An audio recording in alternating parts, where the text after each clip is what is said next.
যে এরা তো সাধারণ নামাজি, এটাই বলবেন আপনি, তাই না? যে লোকটা শুধু 5 ওয়াক্ত নামাজ পড়ে আপনি তাকে বলবেন না লোকটা কি সাধারণ নামাজি। আর যে লোকটা 5 ওয়াক্ত পড়ে, সুন্নতগুলো পড়ে, আবার অবসর সময় দেখেন যে আপনি নফলও পড়ে, আবার বিভিন্ন সময় দেখেন তাকে জিকিরের মধ্যে বসা, তাহলে আপনি বলবেন যে না লোকটা আল্লাহওয়ালা, বলবেন কি না? তাহলে আপনার কমন সেন্সই বলে দিচ্ছে যে সত্যিকার অর্থে আল্লাহওয়ালা মানুষগুলো কেমন হয়। আর রসুলের হাদিস তো বলছেই যে নফল ইবাদত ছাড়া নিজেকে বাঁচানো সম্ভব হবে, এই ইবাদতগুলো ছাড়া আল্লাহর বন্ধু হওয়া যাবে না। তো আপনি আল্লাহর বন্ধু হওয়ার 2টা ক্যাটাগরি আছে। একটা হচ্ছে আল্লাহর ওলি, যারা একেবারে মর্যাদাবান মানুষ, তারা একটা স্তরে চলে যাবে, তারা আলেম হবে, তারা কারি হবে, হাফেজ হবে, তাদের বিশেষ যোগ্যতা থাকবে। কিন্তু আবেদরাও আল্লাহর ওলি হবে। আবেদ বলতে যারা নামাজ রোজা করবে, হজ যাকাত দিবে, নফল ইবাদত করবে, এরাও আল্লাহর ওলি হবে। এদের মর্যাদাটা আলেমদের চেয়ে কম হবে, কিন্তু এরাও আল্লাহর বন্ধু হবে। সুবহানাল্লাহ বলবেন না? আপনি আমি যদি ওইটুকু চেষ্টা করি তাহলে আমাদেরকে নফলের দিকে আসতে হবে কিনা বলেন? মুস্তাহাবের দিকে আসতে হবে। আমাদের সমাজে যারা আল্লাহওয়ালা আলেম ছিলেন তারা আমাদেরকে খুব চিন্তা বিবেচনা করে রসুলের এই হাদিসগুলোর উপরে গবেষণা করেই এমন একটা স্ট্রাকচার দিয়ে গেছেন যেটার উপরে আমরা যদি টিকে থাকতে পারি তাইলে আমরাও আল্লাহওয়ালা লোকদের সাথে আল্লাহওয়ালা হতে পারবো বলি সুবহানাল্লাহ। আমাদের দেশের সাধারণ মানুষ সেই চেষ্টাই করে, কি বলে ঠিক না? আলেমদের সাথে, আল্লাহর ওলিদের সাথে, পীর সাহেবদের সাথে মিলেমিশে তারা আমল করে। পীর সাহেব যা করে তারাও তাই করার চেষ্টা করে।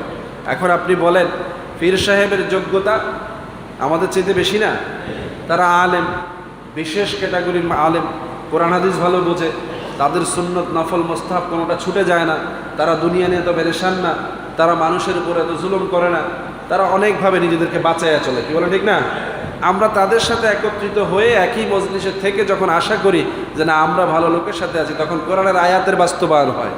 ইয়া আইয়ুহাল্লাযীনা আমানু কুনু মা'আস সাদিকিন, হে ঈমানদারেরা তোমরা ভালো লোকের সাথে সঙ্গ ধারণ করে থাকো বলি সুবহানাল্লাহ।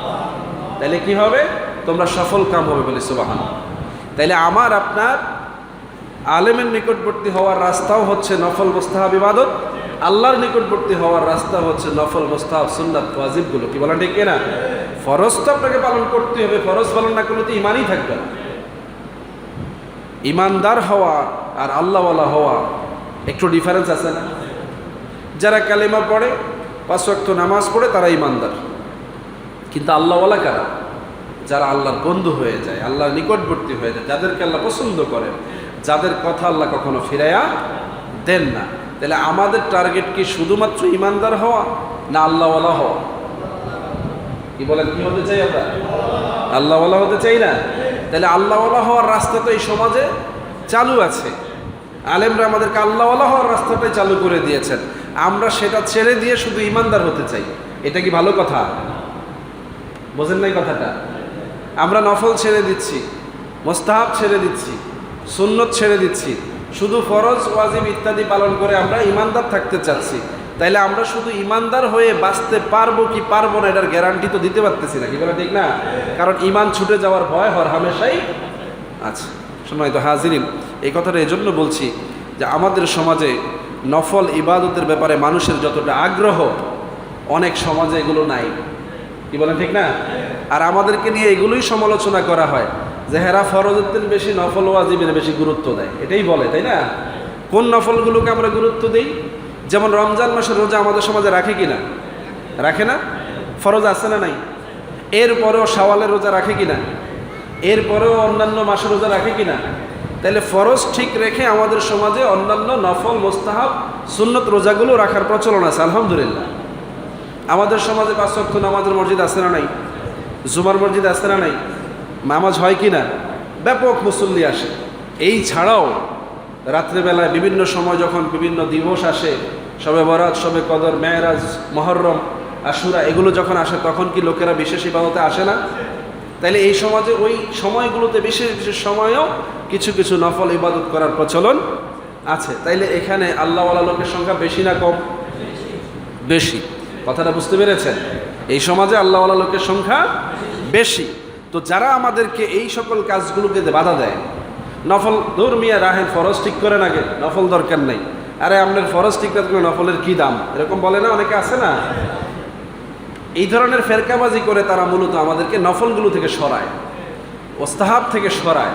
আরে মিলাদ কিয়াম দরকার নেই মিয়া, রসুলের উপরে দুরূদ ইব্রাহিম বললেই হয়, আছে না নাই? বিভিন্নভাবে আপনাকে বলবে এই রাত্রেবেলায় গিয়ে একদিন, বছরে একদিন আপনি মসজিদে গিয়ে কান্নাকাটি করলে লাভ হবে। হারা বছর তো আর আল্লাহর দ্বারা কান্দেন না। হারা বছর কান্দে না তুমি কেমনে কইলা? রাত্রেবেলা প্রত্যেকের ঘরে কি তুমি যাও নাকি? এই এলাকায় মানুষ তাহাজ্জুদ পড়ে না? এখানে তাহাজ্জুদ গুজার মানুষ নাই একজনও? দুই একজন নাই? আছে তো। তাহলে এই সমাজে প্রত্যেকটা আমলই কি আছে? চালু আছে। ব্যাপকভাবে করে কি করে না এটার এখন প্রদর্শনী হয় না। কেন? মানুষগুলোকে ওরা বিভিন্ন ফিতনার কথা বলে বিভাগ করে ফেলেছে, ভাগ করে ফেলেছে। মানুষ এখন অনেক কাজ করতে লজ্জা পায়। আগে একটা পরিবেশ ছিল যে না, ভালো কাজে যেতে পারলেই মনে হয় জন্য গৌরব। মানুষের মধ্যে এরকম একটা ছিল যে ভালো মজলিসে যাইতে পারলেই এটা একটা বড় কাজ হইল।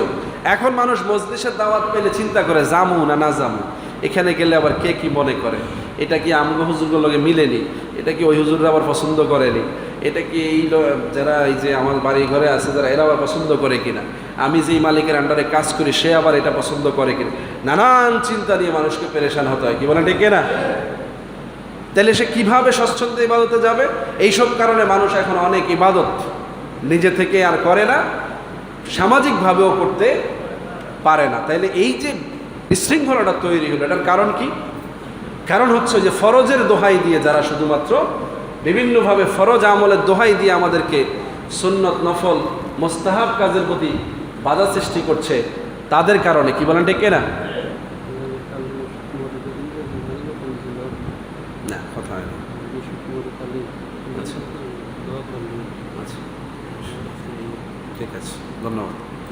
তো সম্মানিত হাজিরিন, আমি নফলের বিষয়ে এই জন্য কথা বলছিলাম যে আল্লাহর হাবিব সাল্লাল্লাহু আলাইহি সাল্লাম বলছেন, উম্মত যখন নফল ইবাদতগুলো করে, আল্লাহ বলছেন যে মা ইয়াজালু আবদি ইয়াতাকাররাবু ইলাইয়া বিন নওয়াফিল, তারা নফল ইবাদতগুলোর মাধ্যমে আমার নিকটবর্তী হয়ে যাবে। সুবহানাল্লাহ। তাইলে আল্লাহর রাসূল বলছেন, আল্লাহ বলেছেন, হাদিসে কুদসি বলে এটাকে, যেই হাদিসের মধ্যে আল্লাহ বলেছেন কথাটা রাসূল বলেছেন, তার মানে রাসূলের জবান দিয়ে বলছেন, আবার এটা আল্লাহরই কথা।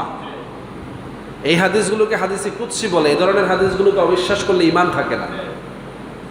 এই হাদিসের মধ্যে রাসূল বলছেন নফল ইবাদত মানুষকে আল্লাহর নিকটবর্তী করে, ইয়াতাকাররাবু ইলাইয়া বিন নওয়াফিল। তাইলে এরকম একটা হাদিসকে ইনকার করে কেউ যদি নফলের বিরুদ্ধে কথা বলে, তার ঈমান থাকবে?